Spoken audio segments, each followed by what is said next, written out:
Hello, welcome. This is Mainnet 10 with Mainnet Sports. How's everybody doing today? I hope everybody's doing all right. I hope everybody's ready for the Super Bowl, even though the Detroit Lions won't be in it. But hey, it is what it is. As they say, always time for next year.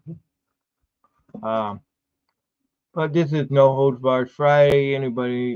Any topic, just about anything is open. Uh, is a welcome to post. Your thoughts as far as how you think the Lions are going to do next year. Are they going to be able to retain, uh, resign their a lot of their free agents and stuff?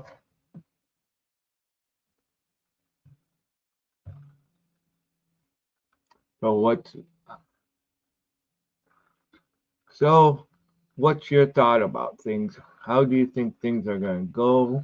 Um, Hope everybody's doing good. But yeah, Glenn Glasnow, I think they really got to sign him. They want to bring him back.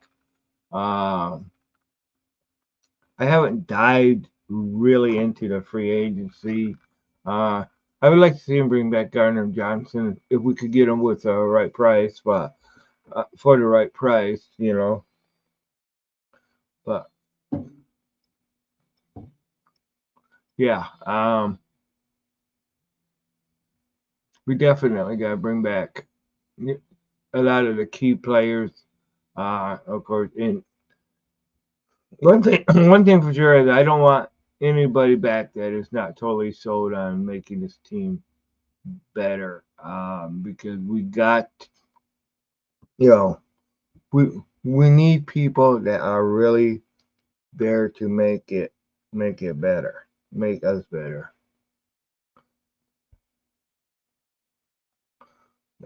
Definitely. If we don't make it better, um, if we don't keep the same uh amount of emphasis on winning, then we're gonna go back to being the same alliance as it used to be.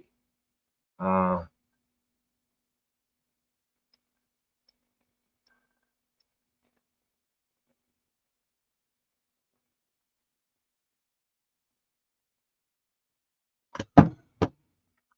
but yeah, if we don't go ahead and keep the core that got us here, the core that got us to the NFC Championship, and then go ahead and go above and beyond. As I said, I do think we need uh to make the defense better. I think the offense was pretty much there.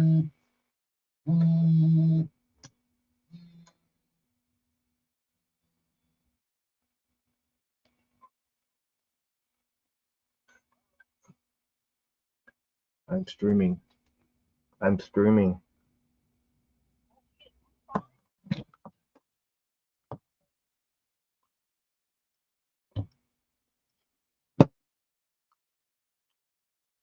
Yeah.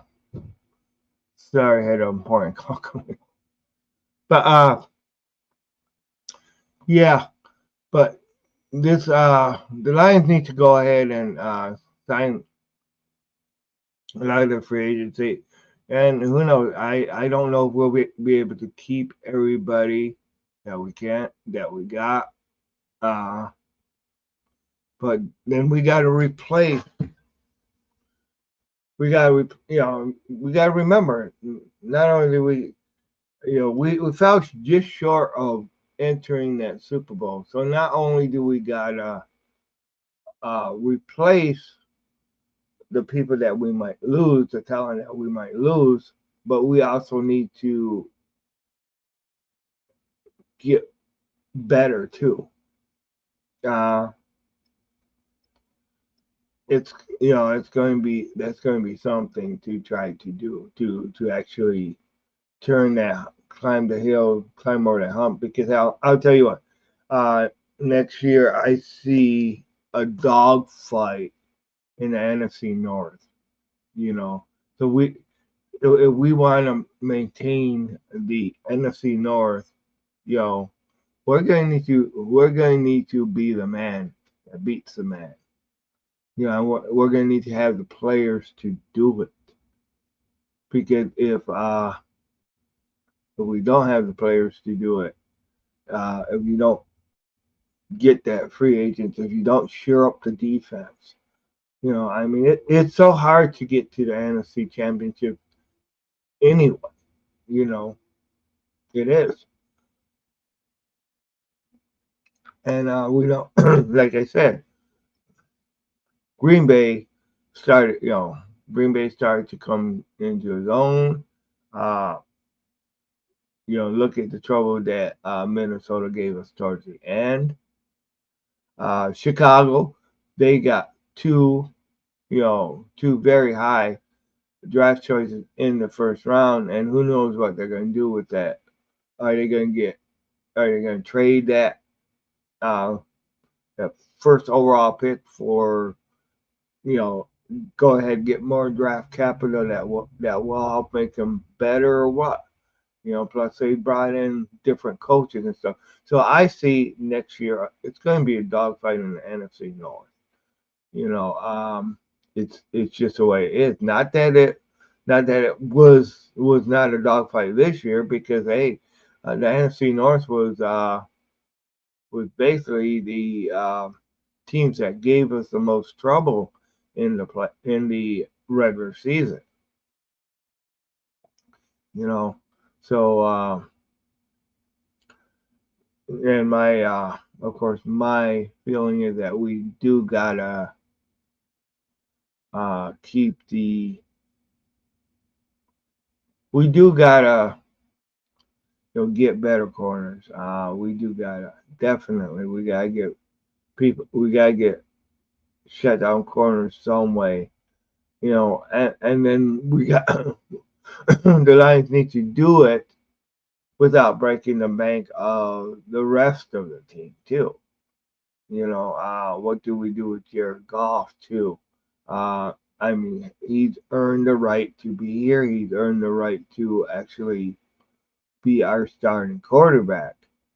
You know, I mean, he's gotten he's gotten us that far. Um, do we give him an extension? You know, what type of extension do we give him? And they'll make both sides happy, that the Lions and that the team can live with too. Because, uh, with the way just remember, any high powered salary can affect your team for years on.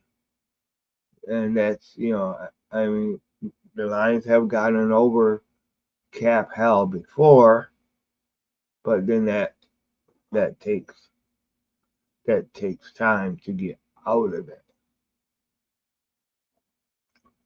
Uh, I'm beginning to think this is a bad time to have the show, because there's nobody actually even on here. Uh,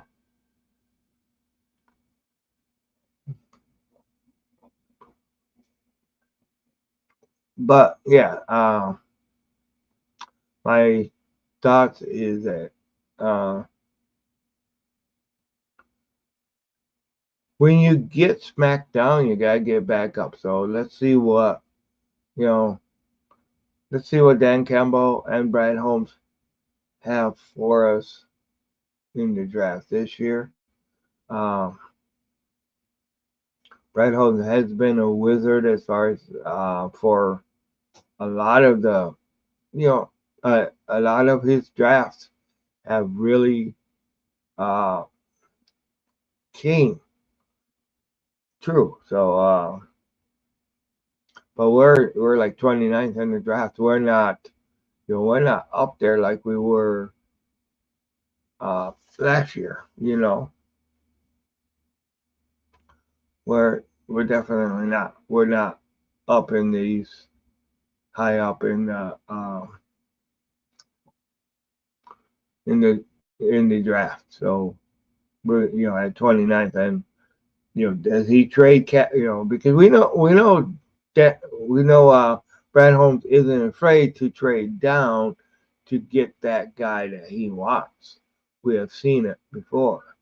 We've seen where he traded down to get Williams, where he traded down to get Gibbs.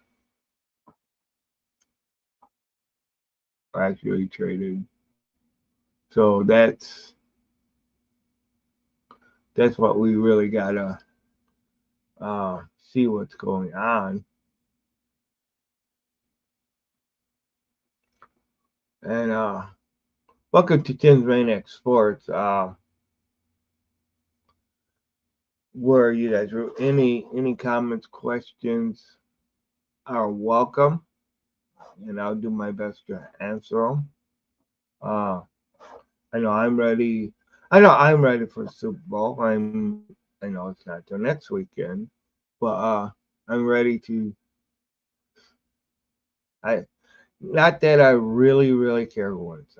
I'll tell you, I I don't see San Francisco beating uh, the Chiefs. I think that whenever you got Patrick Mahomes in there, he's that he's just that type of player that knows how to rise to the occasion.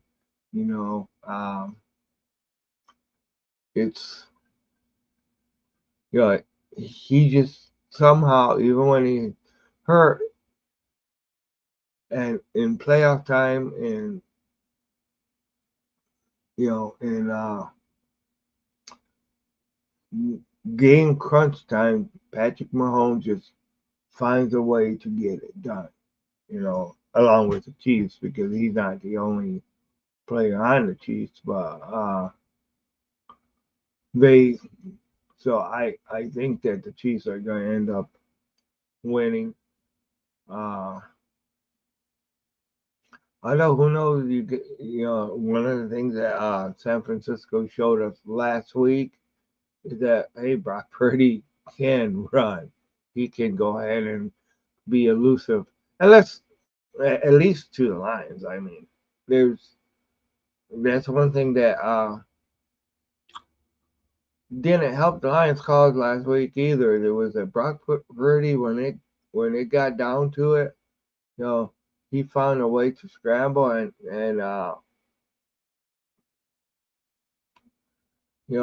course everybody knows the Detroit Lions cannot stop a running quarterback, and nobody really was prepared for Brock Purdy to be that running quarterback, you know. But and I did want to say something about Brock Purdy contract. Come on, San Francisco 49ers, you got to kick in more money to that. I mean, if he needs to borrow money, or if the fans need to go ahead and raise money for him to have living expenses,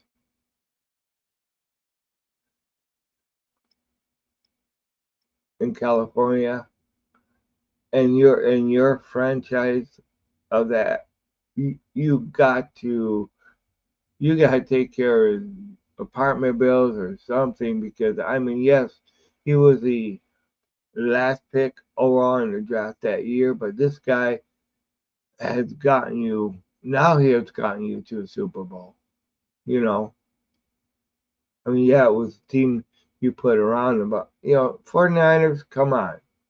You know, the ownership of the 49ers needs to go ahead and pay that guy some more money, because that's crazy. Uh, that is crazy. And I know you're in California, and deals the stuff is really bad there too. But yeah, welcome. You guys are listening to Tim's Maniac Sports. How's everybody doing today? I hope you guys are doing all right. Uh, Pro Bowl's on this weekend. Not that I'm going to really be watching it, I'm not too much. Excuse me. I'm not too much into flag football. Maybe that's your guys' thing, but I'm not looking forward to the Pro Bowl. To tell you the truth. Uh,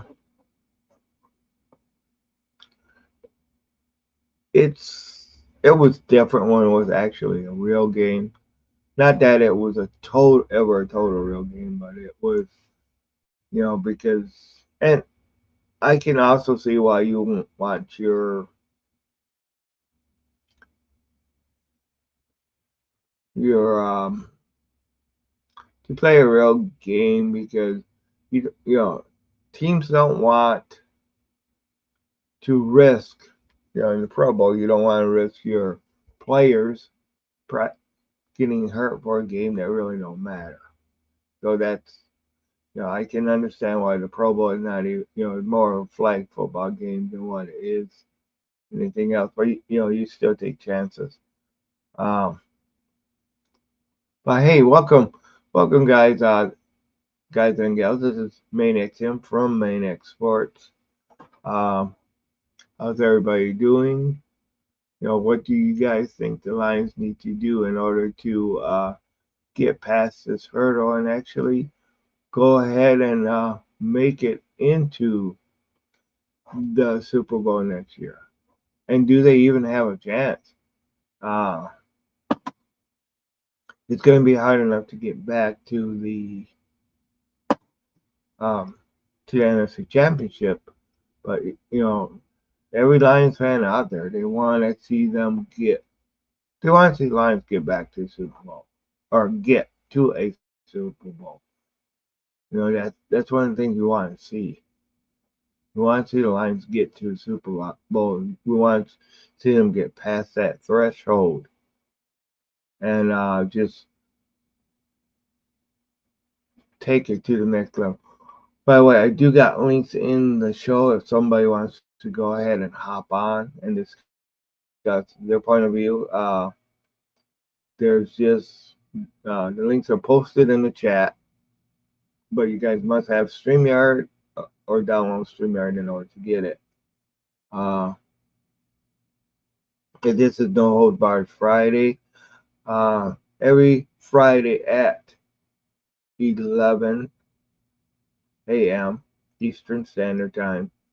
I have the show, and then I also pop on different times during the week.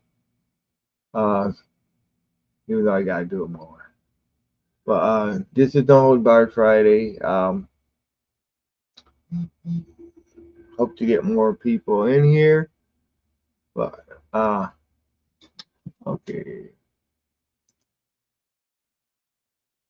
Need buddy. Hey, good morning. Good morning. Hey, how's it going, Jeremy? How's it going? Uh, hope hope things are going. Hope things are going well with you. Uh,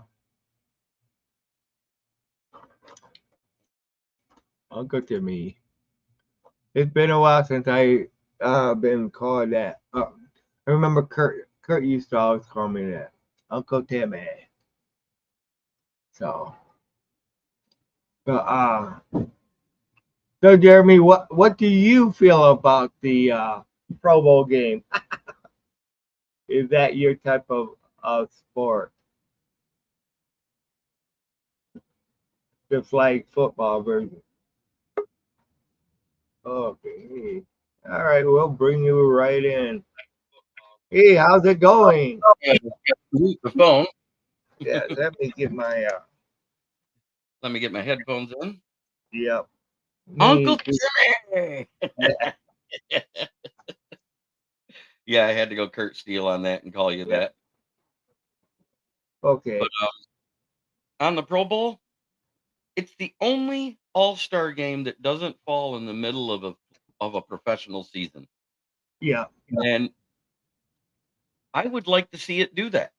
I think that's the only way to get it more viewership and more interest. Mm-hmm. Move it to the middle. Do away with bye weeks. What you do is you give every team the week off before the Pro Bowl and the week off after to help prevent injuries. Because right there, you're at your player's peak performance. Right. is mid-season. You don't necessarily, you can leave it the flag football game it is. Pick better skills challenge. Okay. All right. You know what I'm saying? Dodgeball, that's kind of cool. It shows how elusive somebody is, but that kind of works better for the offensive side of the ball than the defense. You don't want cornerbacks dodging somebody. You want them hitting somebody. You don't want linebackers. Yeah, exactly.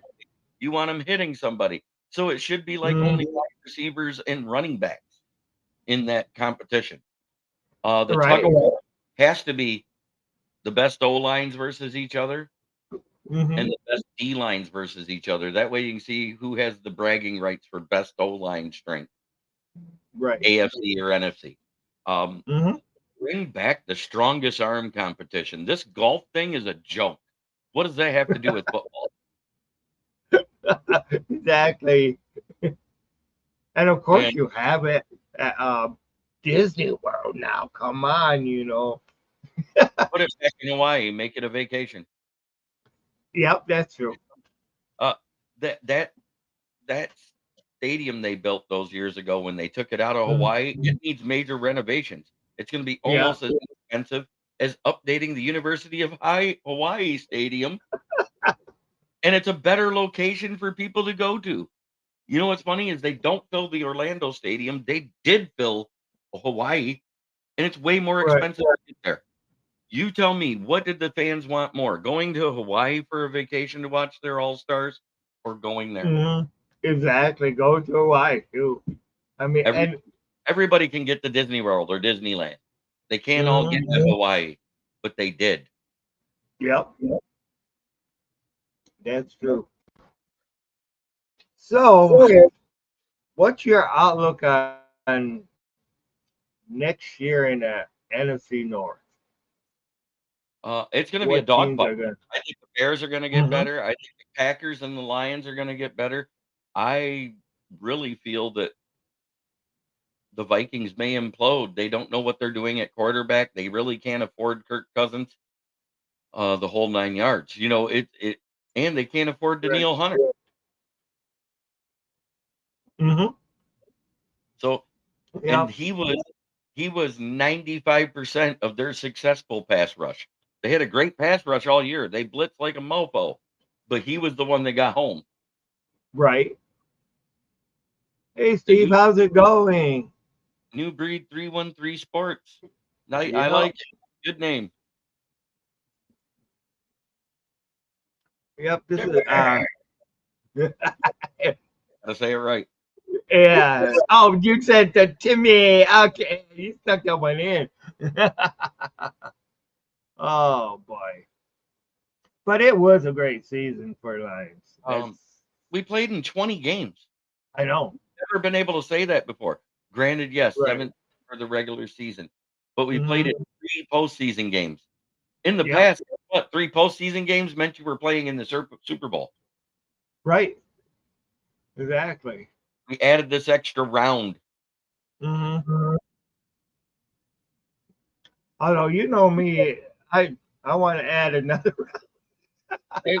Hey, wouldn't it be nice though if we gave every team 2 weeks off? The week before the Pro Bowl, the week after the Pro Bowl. You're only extending the season 1 week. Right. You're not extending the game. You're extending it 1 week. But can you? I mean, that's a great idea, but I just need to do devil's advocate, okay? Because can you just see the headaches of the coaches saying they want? I don't think they would want the distraction in the middle of the season, though. But you know what? It doesn't matter about what the coaches or the players want. It matters about what the viewers want, and the viewership is not there for that week before the Super Bowl. Because you know what? Yeah. Teams that's lost, so they get extra players in the Pro Bowl. Do you think a lot of Lions fans are actually watching these sporting events right now? No. No, we're dejected. We're mad that we got 2 guys going into the Pro Bowl. We're mad that 2 of our players can't play in the Pro Bowl because they hurt themselves in a loss. Yep. Yeah, exactly. And I won't watch the Super Bowl till the Lions are in it. You know why? I told you why. Hmm. You're very welcome, New Breed 313 Sports. And you said his name was Steve, right? Yep. Yep. See, I pay attention. Even though I'm broke, I still do it. Yep.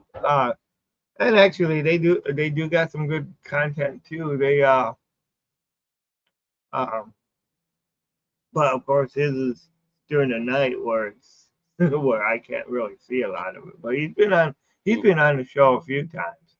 I got my 3 primetime shows a week, and now I got until the off season hits, which is technically after the Super Bowl.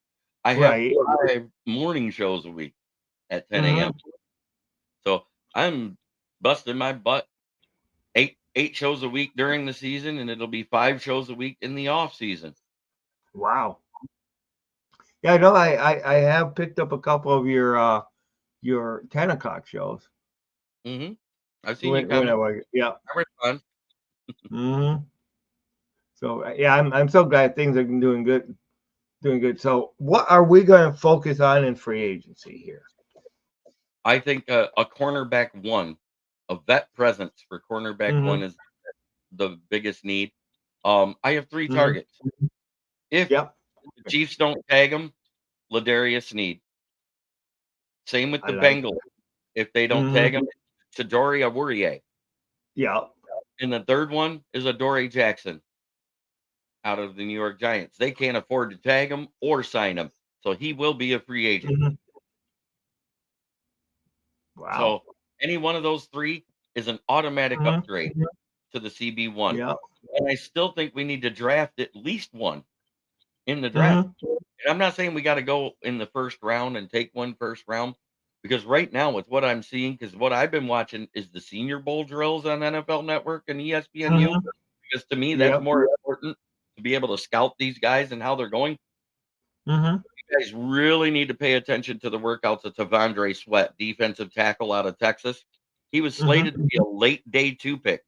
He might be moving his way into the first round. Wow.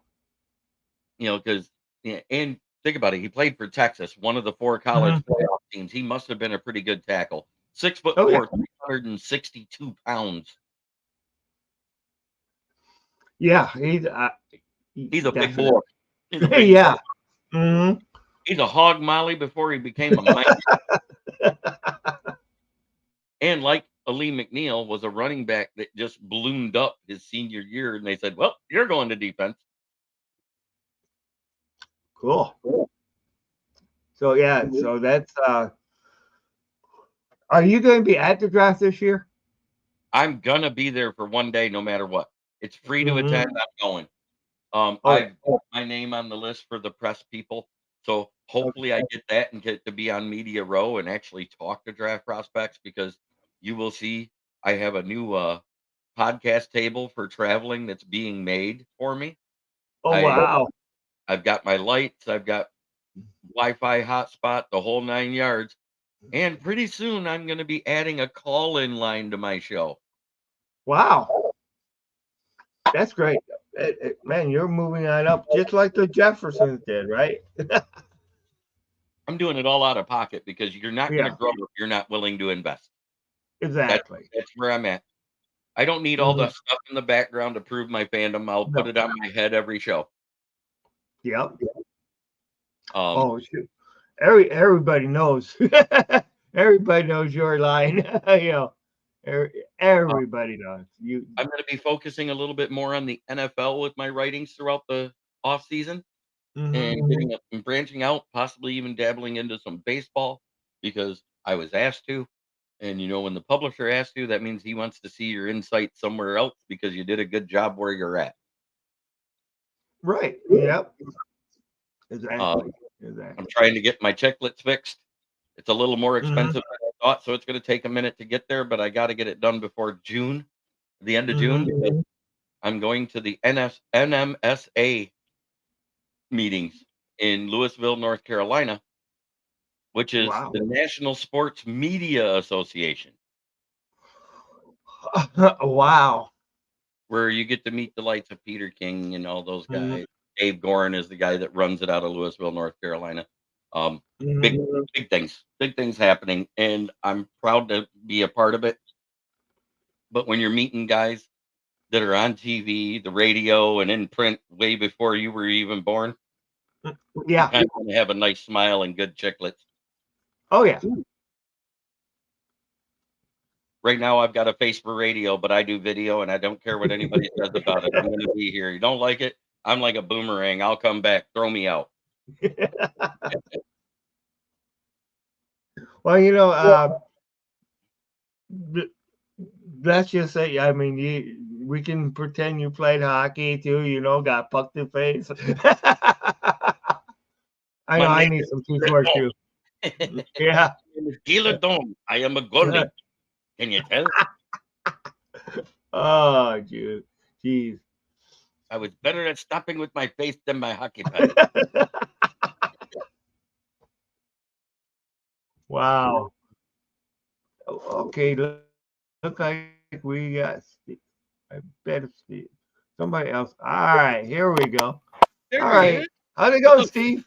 Hey, fellas, how y'all doing? Now I get to put a face with the name. Your face is much prettier for TV than mine. Oh, Hey, I try.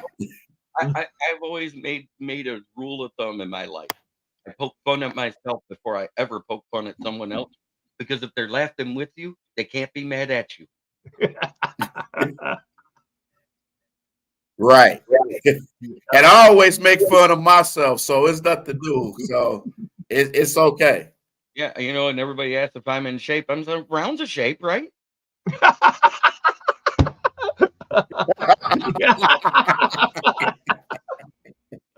fit in a round hole. You don't let AG coach because I might be a square peg then that I'm trying to fit in. I'm just saying, you look at what this guy has done. Derek Barnes. It took him 3 years to develop into a middle linebacker because he was a defensive edge and outside linebacker for Purdue. Right. Look at Jack Campbell. We moved him to outside linebacker while Derek Barnes played middle linebacker and expected him to be great in coverage and everything else when he's learning a new position as a rookie. How many times have we seen? I said and Tim was there, coming out of the draft, when we drafted Ifeatu Melifonwu, I said he's better suited, just like his brother, for safety than corner. They switched him to safety last year. What happened this year when he got his shot? He balled out. Oh, yeah. Yeah. Malcolm Rodriguez, middle linebacker, started him at edge a lot, and then he earned that middle linebacker spot. Then he got hurt. And he has not been a starter yet until Barnes went down. There's a reason for that. Number one, he's an oversized safety that plays linebacker. If you look at his size, he's 5'11" and 230. He gained weight because he was a wrestler, and he had to make weight to wrestle in the right weight class that was better for his leverages. It's great for him that he's a wrestler because he knows all those angles for tackling and doing stuff with his arms that other guys don't know how to do. And we saw that when he hip tossed Jason Kelsey like he was a rag doll in week 1 the year before. So, you know, he's strong as an ox. He's a smart football player. He makes plays. He did okay at fullback. Was he great? No, but you know what? I still say he was better than Kabinda. He had 1 target, 1 catch. That's a win. Yeah, Kabinda kind of fell short. Statistically, as much as everybody's so happy we kept everything the same because they came back and turned down head coaching jobs or didn't get the head coaching jobs they were interviewing for, there's a reason to be concerned. We ranked 32nd in the league at stopping scoring in the 3rd quarter. That means all 31 teams were better at stopping people in the 3rd quarter, which means our halftime adjustments suck faster than an early OnlyFans girl does for a $20 Cash App donation. And that's not easy. No, it's not easy. That $20 can go far. Wait, it gets better. On offense, we were 20th in the league in scoring on offense. At only, I actually have the stats. Let me get it up because I want to actually be accurate when I say what it was. And I'll tell you what teams were better than us. And that is actually even scarier.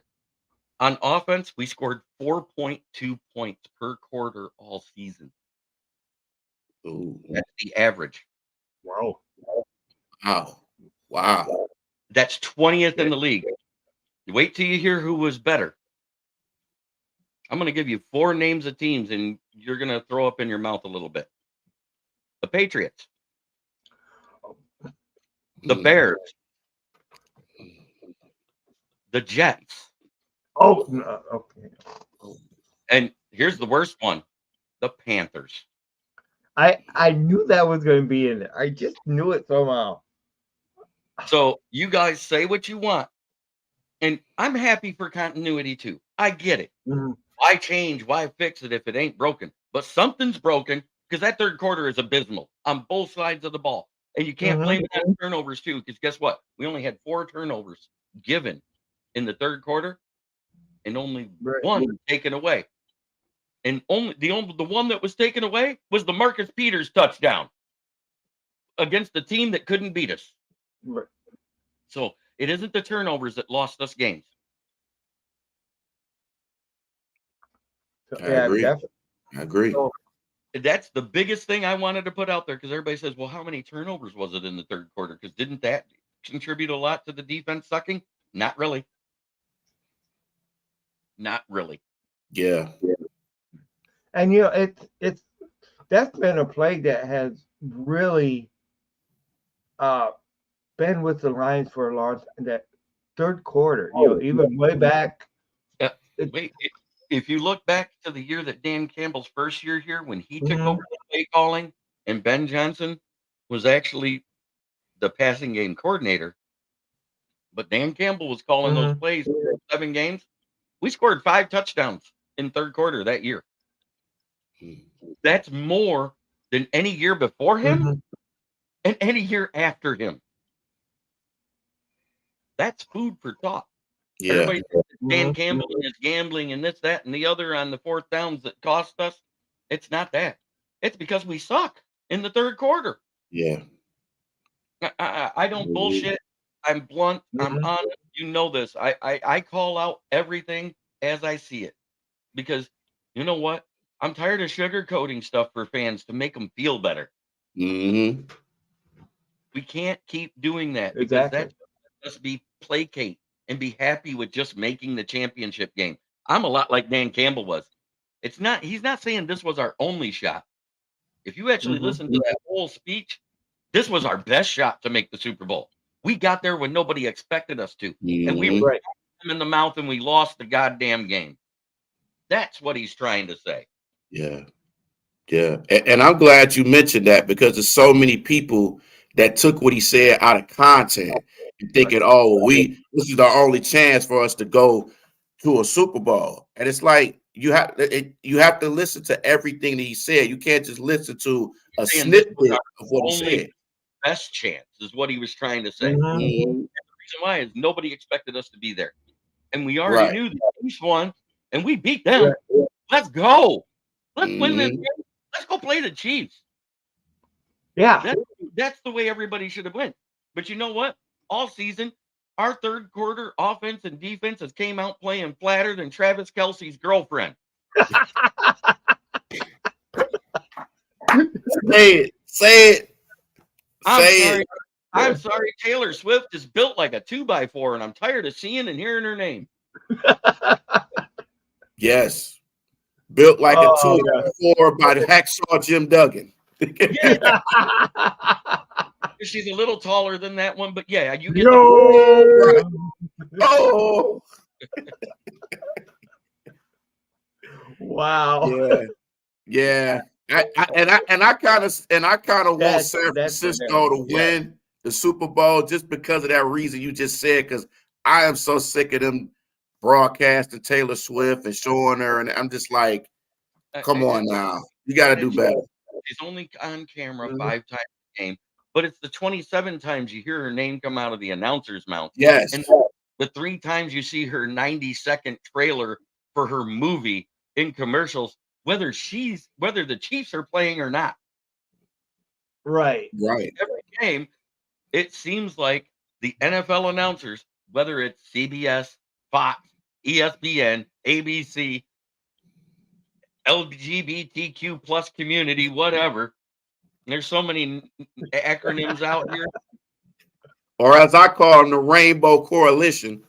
Oh, I got one for you, and you're gonna like it when I'm done with this piece. So, it doesn't matter what the network is. They say her name more than she's ever on camera in any Chiefs game, and that's in every game across the NFL. Yes. On the ones that are sick of hearing about her, they have to mention her at least 5 times when she's not even there. Exactly. And thank God they weren't dating before the Lions game. I think that news broke like the day after that they were dating. Mm-hmm. Thank God. Oh yeah. Yeah. Crazy. Thank you. Absolutely crazy. But that's that. They love drama. They love stories like this. So they're gonna keep on with it. But it's like it's too much. It's too much. The whole LGBTQ plus thing. I'm a manager at a tire shop. I got 10 cars in the lot with 6 people waiting because I only got 4 techs and 4 bays. One guy pulls out. I'm trying to get the next guy over, and this lady just yanks up in that spot. And I say lady, and I use the term loosely because you really don't know which when they're sitting in a car anymore. But anyways, roll down the window with a shorter haircut than mine, and I'm bald. Looks at me and goes, I need my tire fixed. And I said, well, so does the 6 people that was here before you. So I need you to move off to the side, let the next customer who's next in line pull in, and I'll come talk to you in just a minute. Are you saying you're not going to take care of me? I said, no, ma'am. I did not say that one bit. Ma'am, now you're assuming my gender. Excuse me. They. I got a question for you before you back out and get out of the way, because that's what you're going to do, or I'll have somebody tow your car out of the spot. Does LGBTQ plus community give you special benefits like Hulu Plus with premium packages?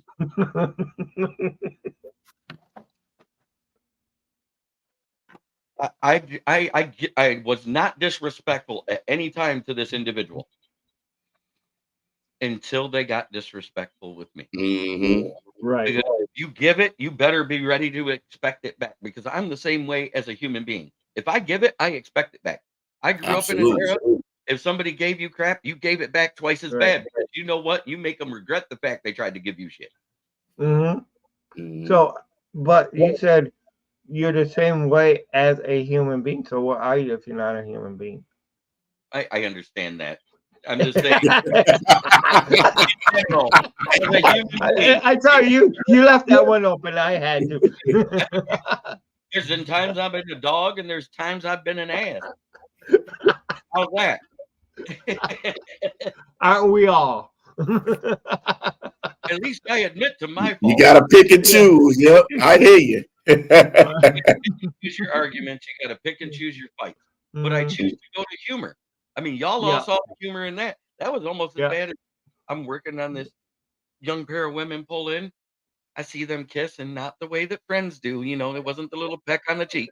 So I knew what was up. I'm jacking their car up, and they're young. And they ask the stupidest question you can ask anybody who's working on a car. Are we safe to sit in the car while it's on the jack? I have no filter. Just to let you know. I already saw him kissing. So I sat there and said, sure, as long as you young ladies don't start to act like teenagers on prom night, hop in the back seat and use your power tools.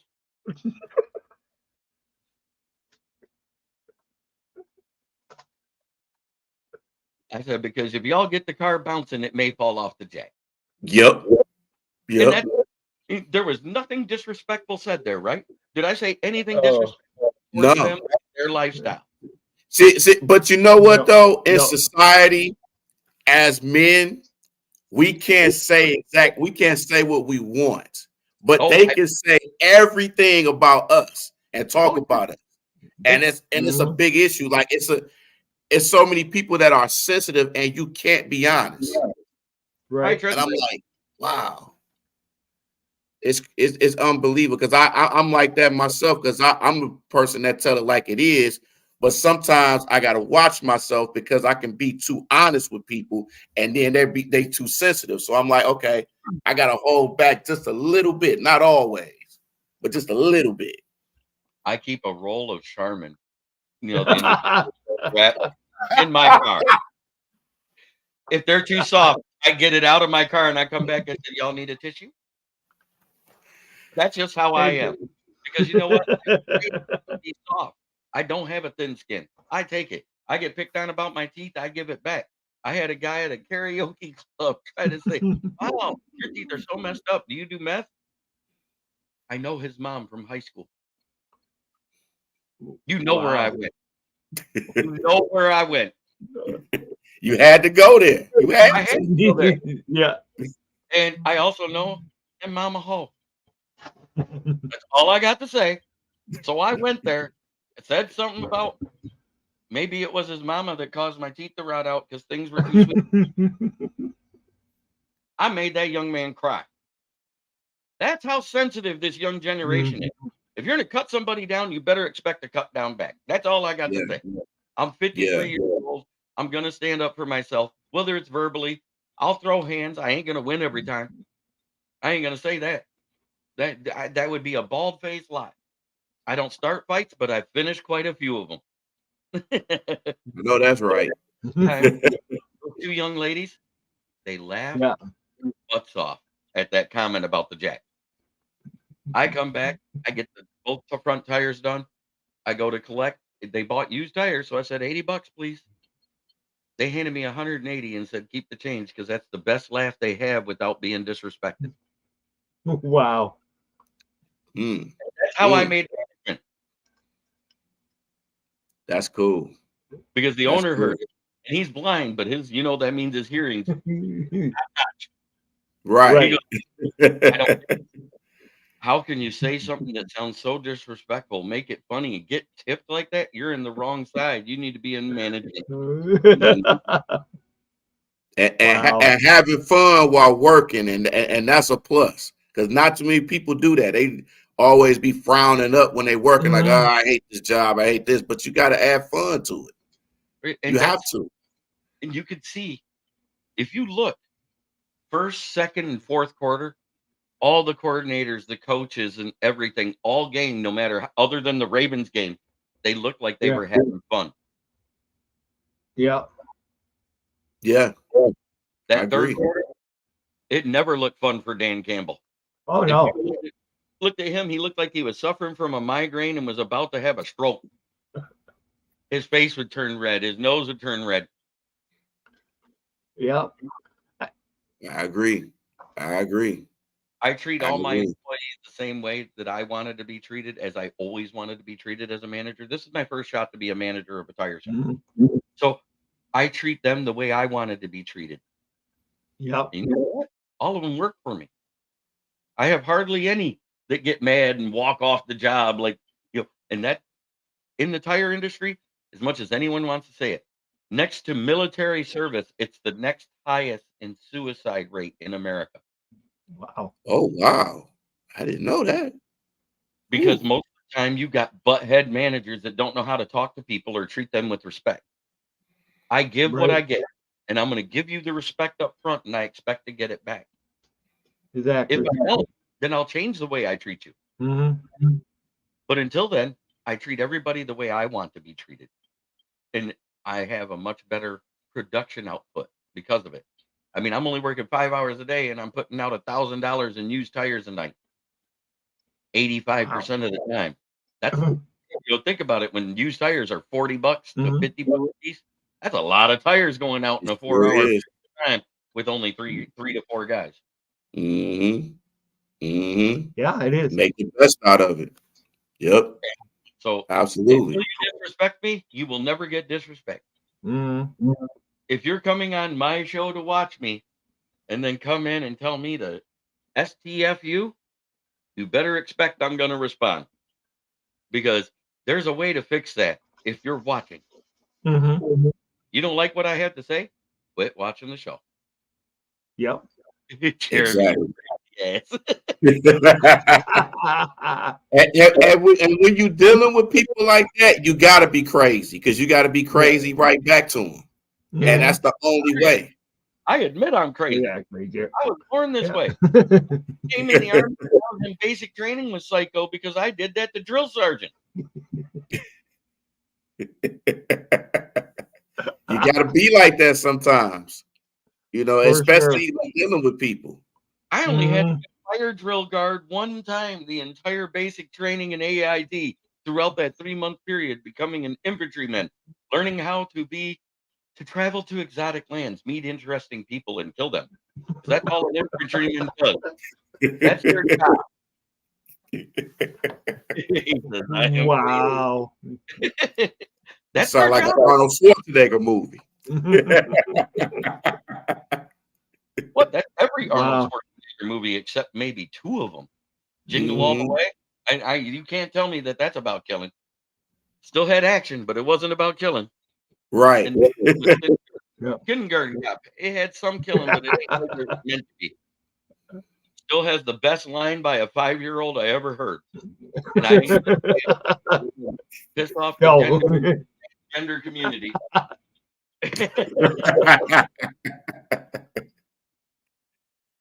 So I wonder who's the one that says that he's crazy too. I'm about to go look because I'm interested. Yeah. Hey, we all got a little craziness in us. So. Oh yeah, we do. With the way this society is, you gotta have some crazy. Yeah. Okay. All right, Brian. You know what? Yeah, we got. And I have fun with me, and I'm glad you're one of my friends on Facebook, Brian, because we have lots of good discussions, no matter how good or bad, about golf, about Stafford. You know what?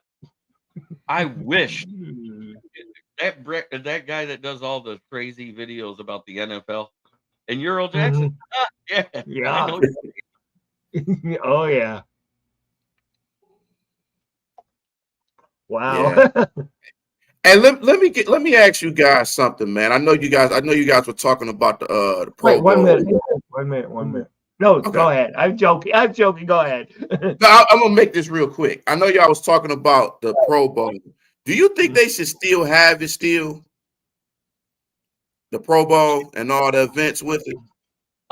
I was just talking to Timmy about this in the chat, and I'm going to say what I think they should do. I think we should go away from having bye weeks.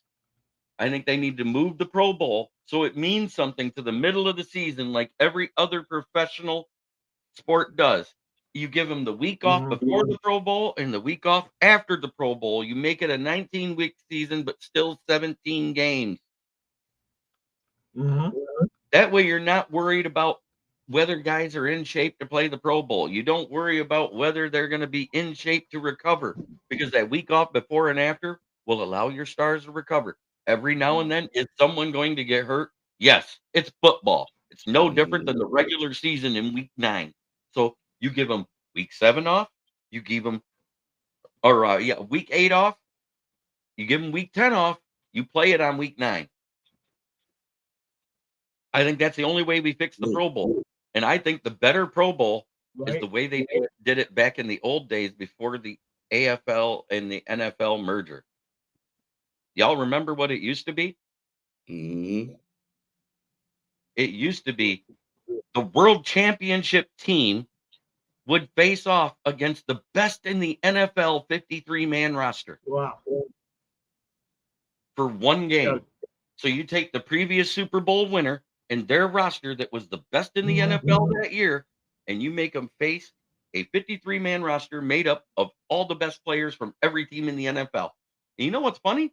Is the Super Bowl team won more than the All-Star team back then. Wow. And you know what that had to do with?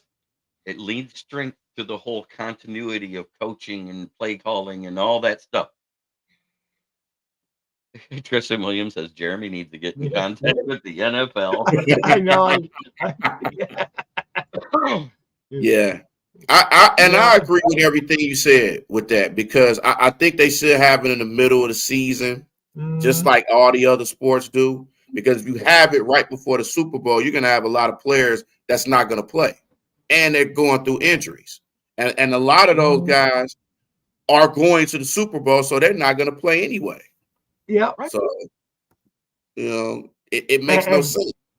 And like when they used to have it after the Super Bowl, people are, players are done.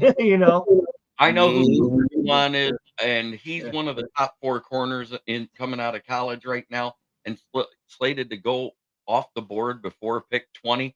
So I'm trying to steer away from looking at top 4 guys at any position for draft scouting for my scouting profiles I'm doing for the Lions. So do you think Dan or Brad Holmes will actually try to move down in the draft? Because he has in the past. Yeah, we've moved down and picked up the rounds that we haven't had picks for because we trade them away quicker than anything. I mean, Brad Holmes makes more trades during the draft than a stockbroker on crack. Yeah, that's a lot. Last year, there were 44 trades in the NFL draft. The Lions led the league with 9 of them. Wow. So it leans credence to my little joke saying, but it's true. And the year before, we had 7, which was second in the league. So you look at the last 2 years, he trades back and forth quicker than a stockbroker. He sells high and buys low and wins. Yeah. Oh yeah, he wins. That's for sure. I mean, he definitely wins. Okay, I'm going to ask you this: would y'all have rather had Jaden Reed or Brian Branch? Oh, Brian Branch all day. Branch. Okay, would you have rather had Matt Stafford, or would you have rather had Ifeatu Melifonwu, Jameson Williams, Jahmyr Gibbs, and Sam Laporta, and Broderick Martin? The latter. I'd say. No, that's not one player that can win or lose a game. Right. That's a collection of 6 players that are developing and all have proven themselves to be good at one point or another. I mean, Ifeatu Melifonwu, defensive back is the hardest position to transition from college to pro, which is almost why, unless you are picking one of the top guys that are considered a generational talent at the top of the first round, you don't pick them till the second round. Yep. Now, if Matt Stafford was like Bobby Lane and gave us a curse when he left, then I would say we should have kept Matt Stafford. Oh, no. Come on now. He cursed us when we beat him in the wild card round this year. He goes, but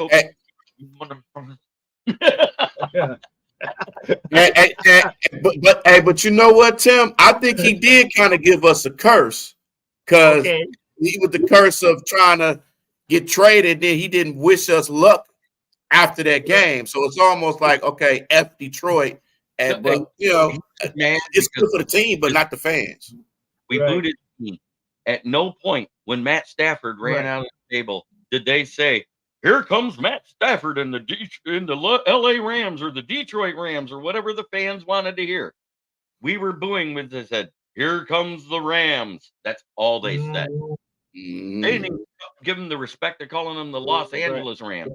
Hell, they lost. Hey, he's on the enemy. He's on that.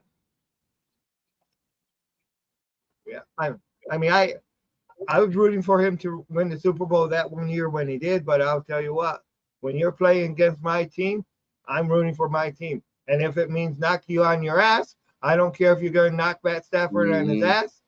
I want my team to win. I don't care who you are. Absolutely. Absolutely. And that was and I understand, people want to, got on him, boo him and boo his kids and boo his wife and stuff like that. And should have did that, shouldn't have did that. Hey, it happens. But that just means that we're Detroit fans and we want our team to win. Like you could play for this team from before, but you still an enemy at the end of the day. So we glad that you've been here for the years you've been here, but you still an enemy now. You won a Super Bowl. We was happy for you. So now it's like, now you're not happy for our success and us beating you. So of course we're gonna be, and then we got to play them next year too. So ain't no telling how that game's gonna be. It's gonna be intense.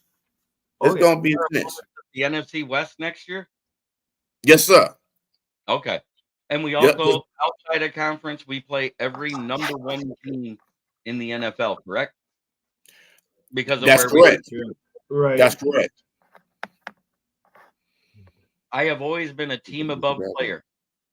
I'm going to say something now that's going to make a lot of people mad because I think it makes more sense to do this. If Goff would have got us to the Super Bowl, I'd have been fine with whatever they want to give him. And I'm not saying, yep, every number one division winner. Got it. Yeah. And we never booed Kelly Stafford and the kids. We never hated. The only thing we ever hated about Kelly is her goddamn mouth. But we didn't boo her kids. We didn't boo her. We were booing the Rams. She just happened to be unlucky and on the field at the same time they were. Yeah. That's all I got to say about it. Right. And I think we should hold out and not give Goff an extension unless we get to the Super Bowl this next year. Say what you want and hear me out here. All of the quarterbacks that have been to the Super Bowl, whether winning or losing, has either been Tom Brady on a less than market value contract or a rookie contract.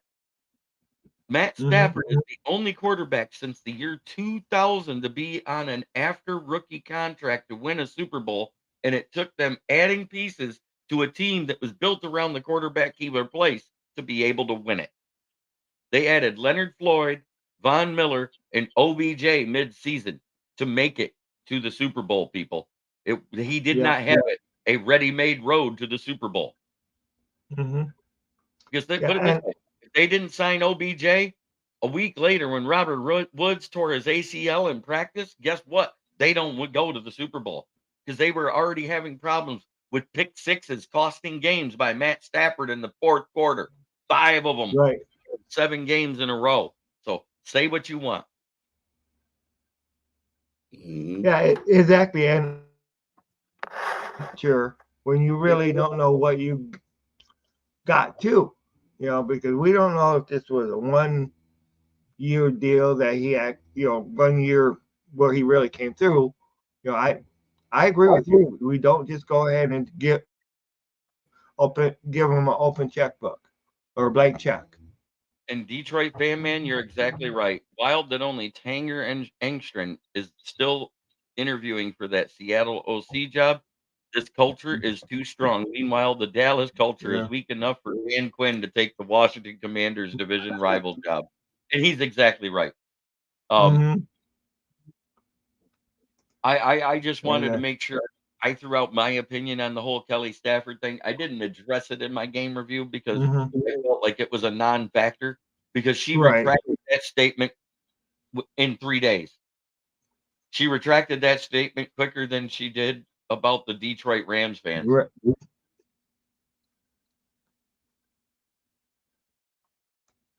Crazy. Crazy. Yeah, exactly. Here's you guys say what you want about Scotty Montgomery, our running backs coach, but he evidently is not the next OC because we hired a D-line coach and made him our run game coordinator. What does that tell you? That they don't trust Scotty Montgomery to be an offensive coordinator. If they're not even going to trust him as a running backs coach to call run game planning, they don't trust him. No. Yeah. And thank God, because that's what I was worried about with everything that was going on and all those interviews, is if Ben Johnson left and Tanger Engstrom took the job with either the Patriots or Seahawks, and then Aaron Glenn, who are we getting? I said, and somebody said, "Oh, we'll just promote Scotty Montgomery," and I said, "Oh my God, that is a SOL thing to do for this regime." I was looking, and I mentally checked out as soon as we lost that game. I mentally checked out on anybody we had in our coaching staff and was looking at okay, who's next? Who will Dan Campbell and Brad Holmes target to be the next OC? Because if those guys leave, it ain't anybody on this roster. Yep. Yeah. And if we stay at 9 in the 2024 NFL draft, who do I want our Detroit Lions to draft this year? If he falls there, and I know he's the best corner in NCAA, and the chances of that happening is about a snowball's chance in hell. But that's what everybody said about us getting Penei Sewell at 7 in 2021. Kool-Aid McKinstry, because that came from Detroit. Yes. Number 2, T'Vondre Sweat, the way he's moving up the boards right now, the way he's playing, that's my number 2. Number 3, if none of those are available, I want Cooper Beebe, Kansas State. Left guard, run game, pass game protector. He's better at the run game than the pass game. Oh, who does that sound like? The guy he'll be replacing. Jonah Jackson's injury-prone ass.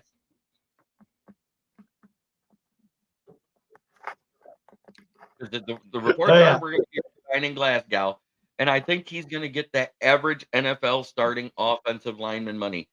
He's not good enough, to get top-notch. He's only been good at Detroit. When he went to Denver, he was straight booty cheeks. So he's not a high target for other teams. So that $7.5 to $9.5 million, the average starting guard money, is about right for him. I'm hoping we give him 3 years and let him close out his deal right here in Detroit. Oh, yeah. Because every year you can always draft the replacement and make him a backup. You see what I'm saying? Sure. It's the youth movement. Plus, we'll actually get to see Hendon Hooker this offseason and see what we got for him in the preseason game. This is another reason why I don't want to extend Goff right now. We started Hendon Hooker's rookie clock by taking him off the NIL that last year. If they did not plan on him starting in the next 2 years, they'd have left him on the NI, the NFI report, and that rookie clock would not have started till this season. I'm looking at it from the mind of a GM, not a head coach. I'm at the mind of a GM. The GM makes the decision on who gets activated off of injured reserves with the blessing of the medical staff. Those are the guys that make those decisions. And everybody laughed because he had a tooth that abscessed. He was hit. He landed wrong, and I know about this. I know about this from personal experience. I was playing catch with my mom, playing with the dog, and she threw a little ball, one that you squeak, super soft, doesn't hurt hardly at all. It hit me in the mouth, and immediately tears rolled into my eyes, and I'm not a guy that cries from pain. The next day, I had a size of a golf ball here. The abscess ruptured underneath my tooth. Ooh. And that's why this one right there is missing. That's where it was. It hit me right here. That thing swelled up to the size of a golf ball in a day. I set the appointment for 2 days later. By the time I got in, it was a tennis ball on the side of my face. Ouch. Jeez. Man. So I know all about that abscess tooth shit and how much pain it is. I got to where I couldn't turn my head. I couldn't lift my head up. I had to keep my head perfectly straight. I had to turn my body to look places because I couldn't turn my head because any movement of the neck muscles put strain on your cheek muscles, which put a strain on that abscess that was stretching my skin. So, yes, it is very, very bad when you have tooth pain, people. Oh, yeah. Yes, it is. Yes, it is. Don't realize it. My chiclets look like this, not because I'm a drug addict, not because I sit here and drink buckets of Mountain Dew, which I do, but I brush my teeth often, which negates anything right after you drink or eat. I had a heart attack in 2016. Oh, man. So there's certain glands that become overactive after a heart attack, one of them being the saliva glands. And with having the old style fillings that they gave us when we were kids, and I didn't hear we were supposed to replace them, so I never did. All of those, because of the overactive saliva glands, rotted my teeth from the inside out. Dang. Wow. Dang. That's rough. Yeah. So that's why my chicklets look the way I do. That's why I look like I belong somewhere between Kentucky and Mississippi, playing a banjo on somebody's porch. That's why I look like that. And yes, I said that. I look like you should be hearing the song from Deliverance right now. I can eat corn Yeah, cob or a picket fence. I ain't scared. You can say whatever you want. I know I'm ugly. I'm so ugly, my mom had to spoon fed me by slingshot because she didn't want to sit in front of me. My dad walked up to the doctor and said, "Oh, my child is born. What is he?" He goes, "I don't know. I got to catch that hairy little fucker first."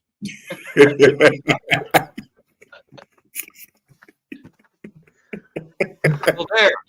That just shows you my background, my mentality, and how I like to have fun.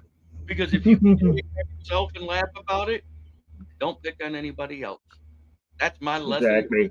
life lesson for the day. And yes, Terrion Arnold is also he's the number 2 quarterback. Kool-Aid McKinstry is rated number 1 statistically by PFF.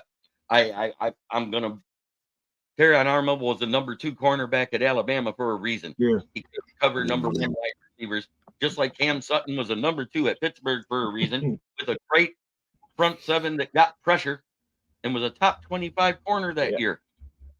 When I say pressure, I'm talking about sacks and pressure rate combined.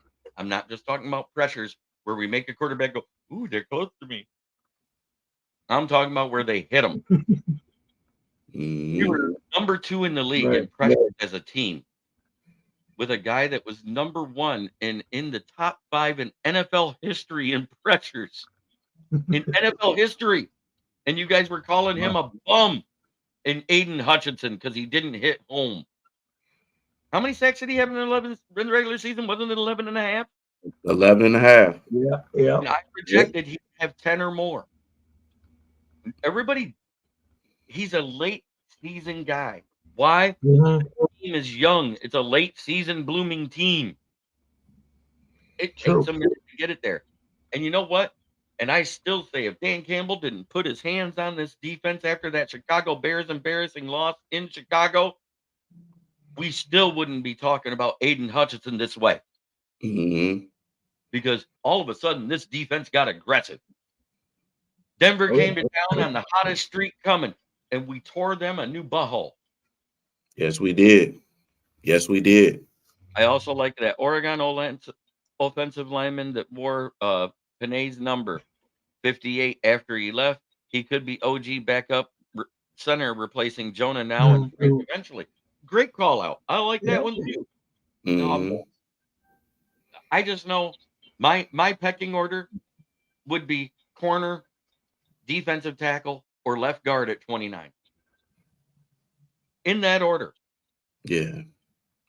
But if it's Rhamondre Smith or Kool-Aid McKinstry, I really got to think about that. Because I think we should find a true vet number 1 corner. And I was telling Timmy here, my 3, Ladarius Sneed, unless he's franchise tag. Right. Adoree Jackson, because New York cannot afford to franchise tag or re-sign him. And the other one is if the Bengals don't franchise tag him, Chidori Awuriag. That's my 3 targets for vet number 1. Yeah. And if you tell me that those are bad targets, I'm going to tell you to kick rock. I would say Stephen Gilmore, but you know what? He's getting old. He's a great mentor, but he doesn't play great anymore, as we saw. He was getting burnt in Dallas. Once Trayvon Diggs went down and he had to be a number 1, that defense didn't look the same. True. Yeah. Kind of like watching Cam Sutton play a number 1. Oh, God. I'm not trying to be mean. I'm just saying he's a great vet leadership. He's going to show people how to hit at angles and everything else, but he is not great on the field anymore. And you know, I had and it's funny you say that about Cam Sutton, because I had a talk with a friend of mine who's a big Lions fan, and he was saying, you know, the reason why Cam Sutton hasn't been playing was playing bad is because he had a toe injury. So I'm like, I don't know. 5 corner. He's not that fast anyways. Right. So he's average speed in the NFL, which is fast compared to any one of us. I'm quite sure if any one of us, we'd be happier than a pig in slop. Exactly, Yeah. but Now, let me ask this: what do you think about Sandstrill from Michigan? How you think, would that be something nice, or late day 2, early day 3? So that being said, with 2 picks in the 3rd round, I think if the Lions don't grab him with one of them, they won't get him. okay? That's just my personal opinion, and I think that's right where he fits. He's fast, he's big, he's tall, athletic, but his coverage skills are not perfect.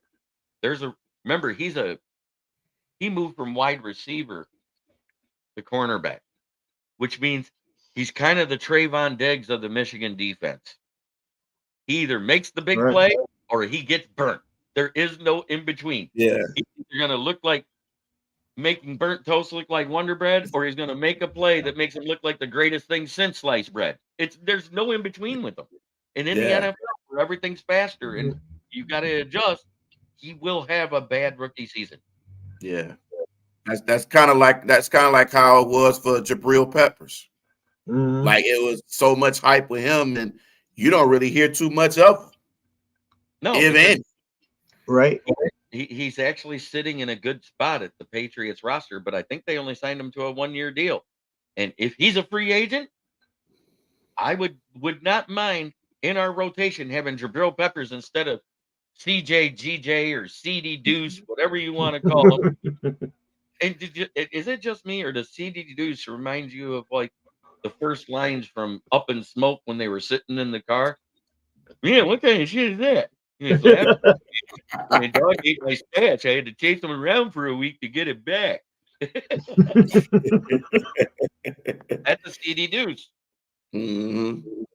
Yeah, this is Uh, a young team, man. So they're gonna make mistakes, and it happens with young teams. That's the growth, and for them to make it all the way to the NFC Championship, and with the injuries they have, you got to look at that as just overseeing expectations, and And I they're gonna want to get better next year.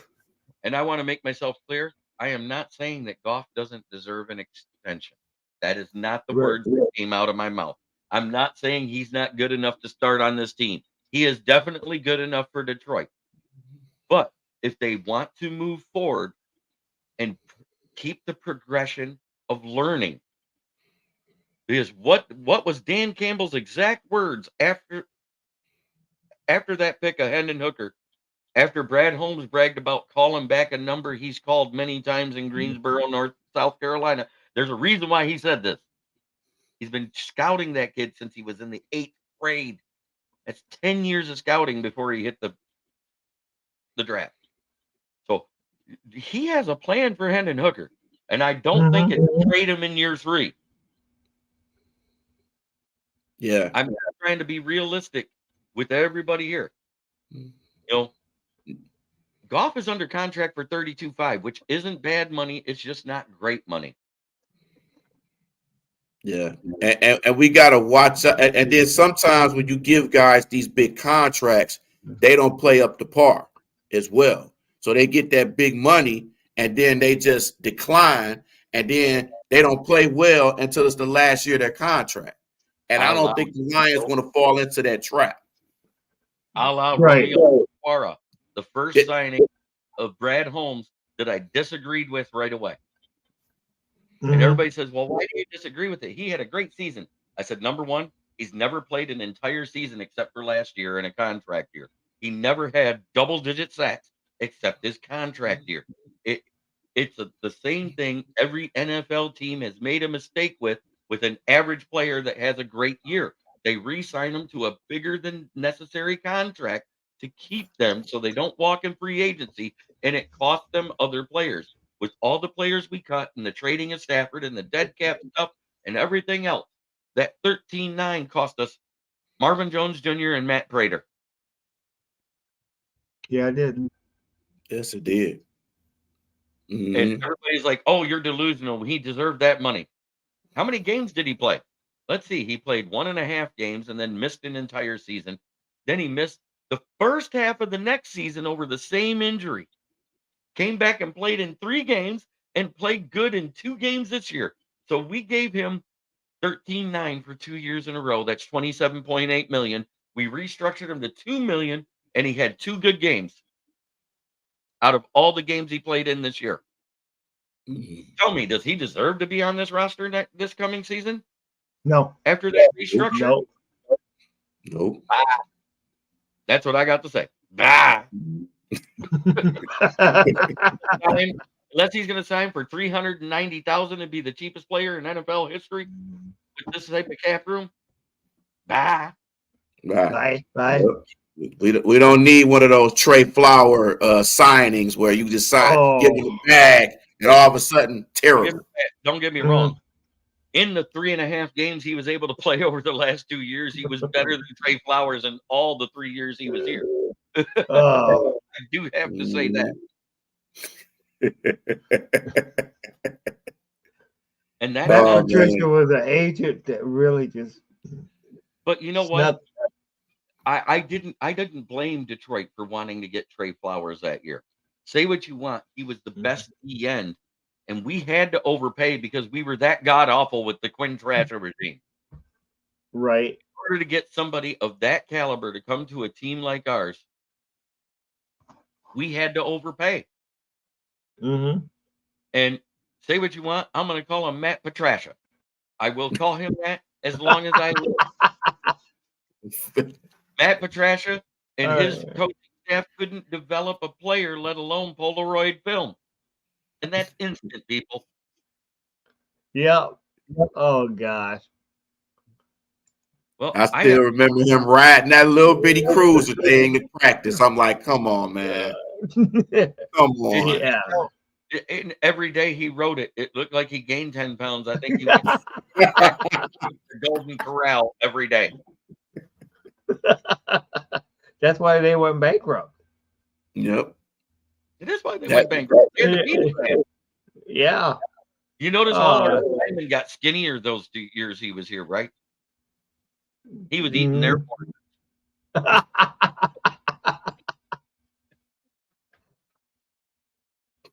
I'm just saying, thank God this thing never got a flat, because if they ever had to put a spare tire on it, he might have tried to dunk it in a cup of coffee.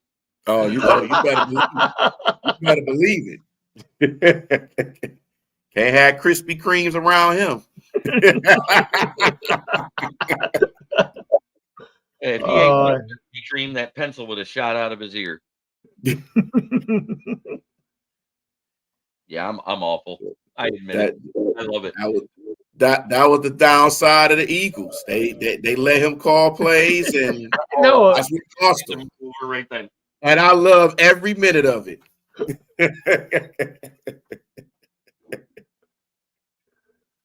To have him reunite with Darius Slay, I was like, oh, this ain't gonna end up well. Is there any reason Darius Slay disappeared in that defense after that?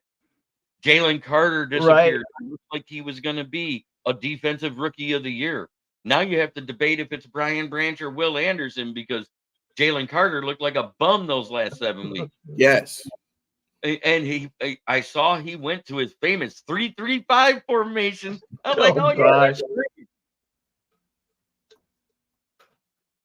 You take one of the best front sevens with the 4-3 front and turn it into a 3-3-5 and expect them to win games in an automatic prevent defense from the start of a game to an end of the game.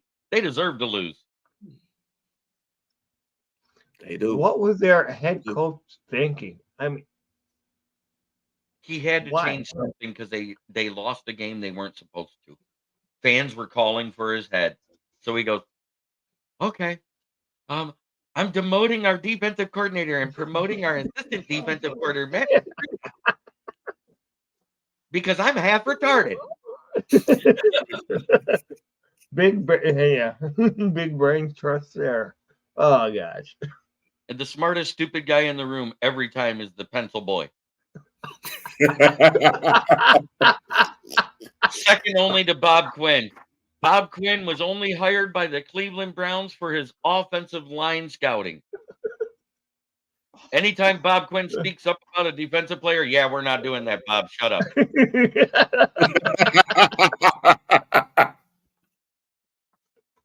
You know, that just proves that the NFL had it up okay, had it out against us because they're the ones that recommended Bob Friend to Martha Ford. Well, that's not true because Sheila Hamp has been added to the same board that made that suggestion to us. You have to remember that's the NFL competition board. That is a collection of owners and GMs that are put together to improve the competition across the board. The Eagles are so bad. Somehow Fatty P taking over the defense, although terrible, was still not the worst story in that locker room. What happened? Oh, Matt Patricia happened. It 100% was Matt Patricia because the offense wasn't horrible. It just wasn't good anymore. And, remember, they lost both their offensive coordinator and defensive coordinator. Defense. Yep. And I said, going to the Super Bowl and then losing both coordinators in the same year is going to spell disaster for Philadelphia right off the rip. So, and Jalen Hurts came back to earth after he got all that money. So before you want to give a quarterback $45 million, think twice, people. Mm-hmm. Yep. Them big contracts. Every time it happens, majority of time when you give them these majority contracts, they don't end up Daniel being Jones? like they were. Oh, you mean Danny Dimes? Yeah. Huge congratulations to Dan Campbell being Detroit Lions Coach of the Year as voted on by a newspaper. The award has not been given out yet. The award ceremony is this weekend, is it, or is it the week after the Super Bowl? Which is it? It's this weekend, right? I think it's this weekend. Yeah, this weekend. Saturday night after the Senior Bowl plays that afternoon, right? Mm-hmm. Right. Yeah. And then let's see, there's going to be the Senior Bowl, and during the Senior Bowl, they're going to show clips of the HBCU Combine, correct? Just like they did last year.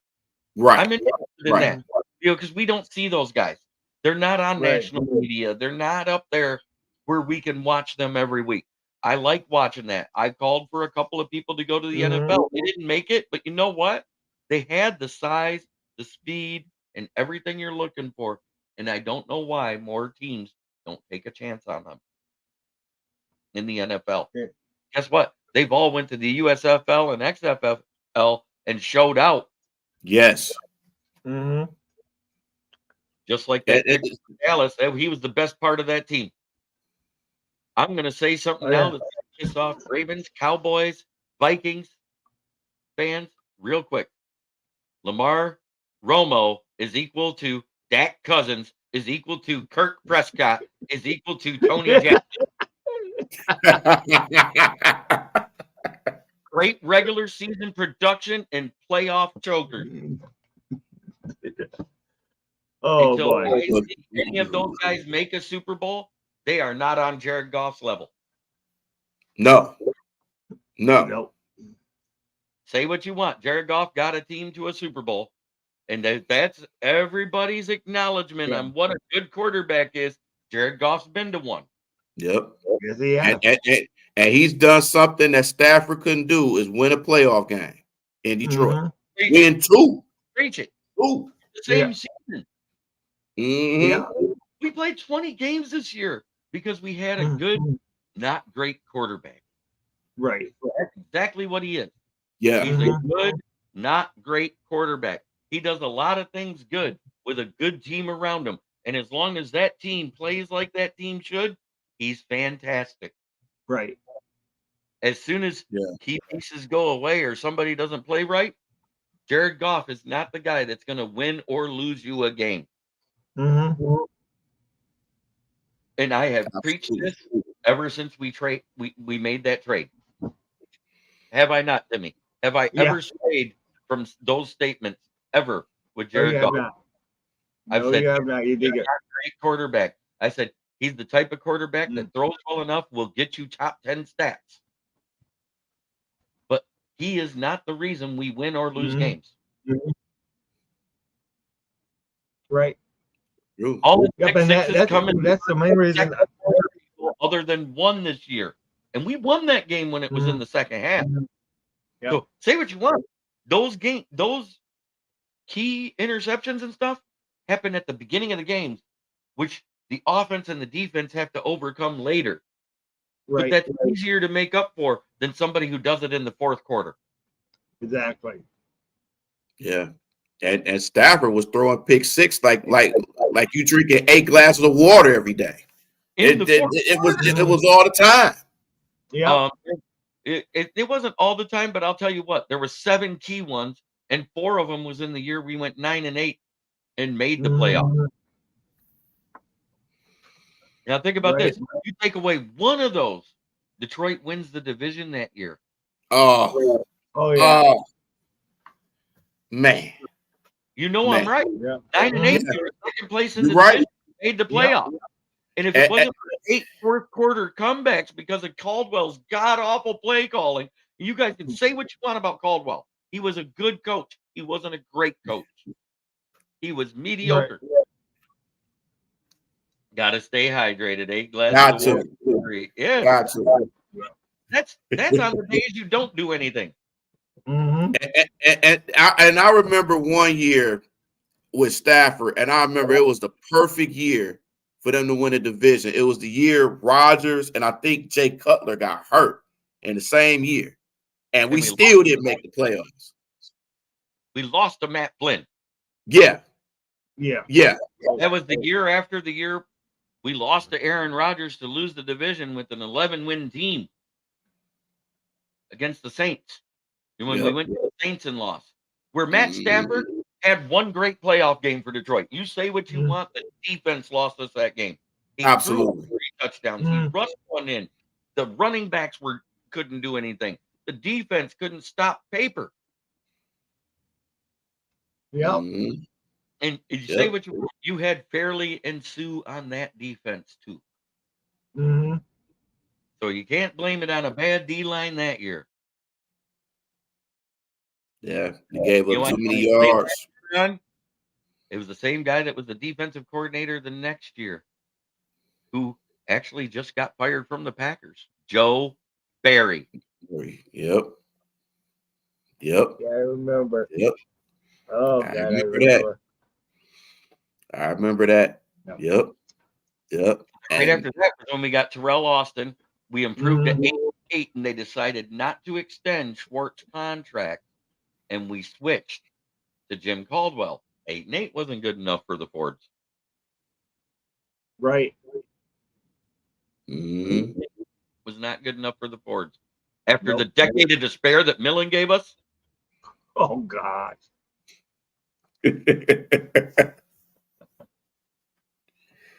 Destruction. Yeah. Total destruction with Millen.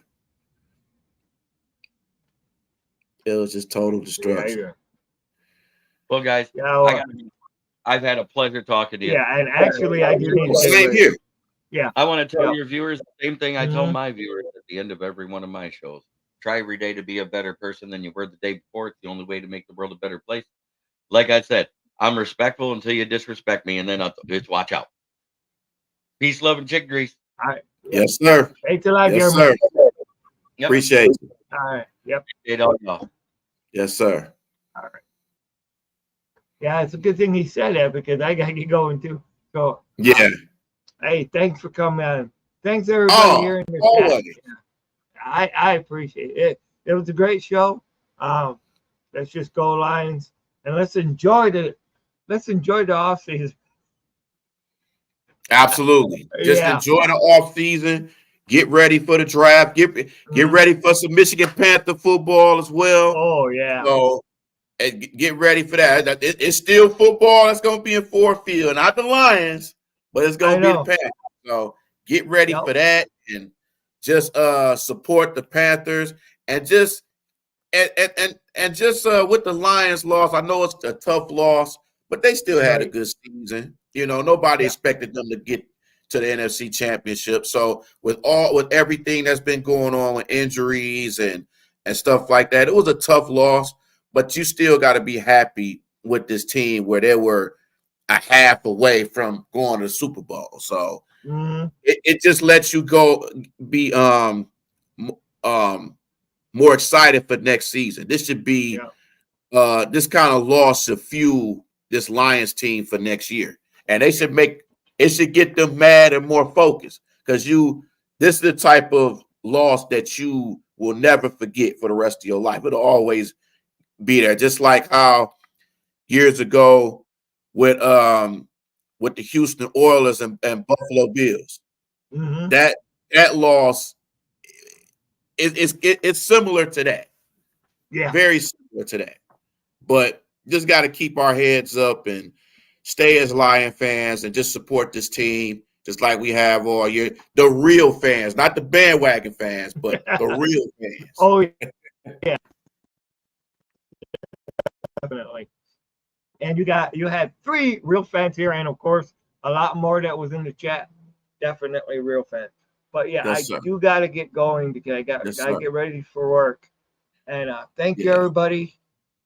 And let's have a great day. All right. Yes, sir. Yes, sir. All right. So take care. Right now. All